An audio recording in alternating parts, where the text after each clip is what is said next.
starting. There are places in Texas where history doesn't stay quiet, it stays present. This is one of them. Huntsville wasn't built as a legend, it was built as containment. Established in 1849, the Walls Unit became Texas's first state penitentiary, built during a time when justice was expanding quickly, but still raw in its methods. Overcrowding came early, punishment became structure, and labor became part of survival inside the system.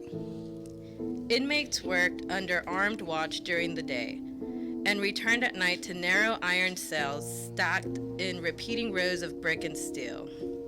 Over time, something begins to change in how a place like this feels, not just physically, but in how people experience it.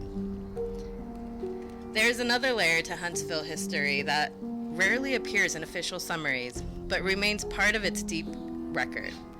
Among those held within the system was Satanta, a Kiowa war chief and leader during a period of violent expansion and conflict across native lands. So this was actually one of the first chiefs put into the penal system, like actually taken. Yeah, insane. Historical accounts confirm his imprisonment and his death at Huntsville in 1878. But beyond the official record, there are oral traditions that describe something in a different tone.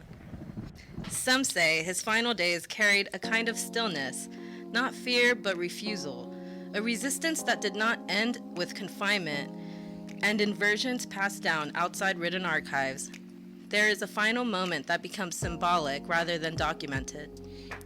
That he did not simply die inside the prison, but rose from it. Some tellings describe a fall from a high point within the structure. This was actually the medical building in the East Unit, one of the original structures. And in that telling, not record but memory, his form becomes something else entirely. An eagle, a release from what the walls could not contain. So they said when he jumped out that they could see like the feathers underneath his arms turning into an eagle as he like flew. Oh, wow. Whether that moment is history, interpretation, or something shaped by time and retelling, what remains consistent in this is Huntsville does not only contain documented evidence, it contains stories that refuse to stay in one version, and those stories begin to shape how people describe what it feels like inside. Picture it, massive red bricks rising higher than the surrounding landscape, corridors stretching longer than they should feel, iron doors that don't just close, they echo. At night, when heat settles into the stone, sound behaves differently.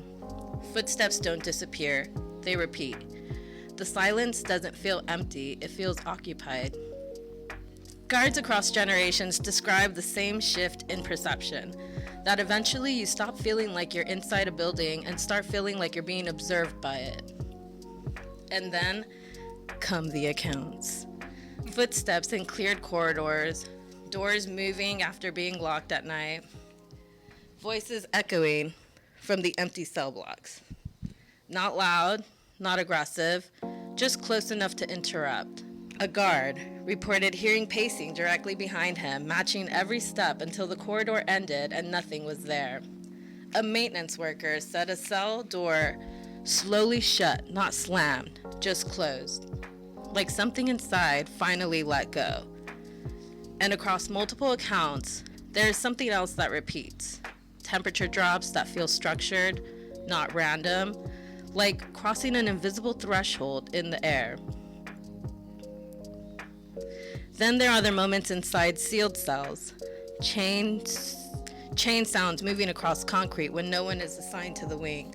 Slow, deliberate, as if the building is repeating something it never resolved. And the most consistent detail, it doesn't begin as fear, it begins as awareness, like something notices you before you notice it. And of course, there are explanations. An old architecture carries sound, heat expands metal, the mind fills gaps in low visibility spaces. And prisons are designed to heighten perception, but even those explanations struggle against consistency.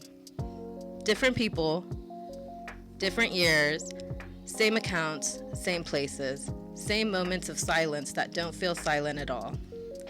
Because Huntsville is only the first, and what comes next doesn't feel like history repeating, it feels like it never stopped.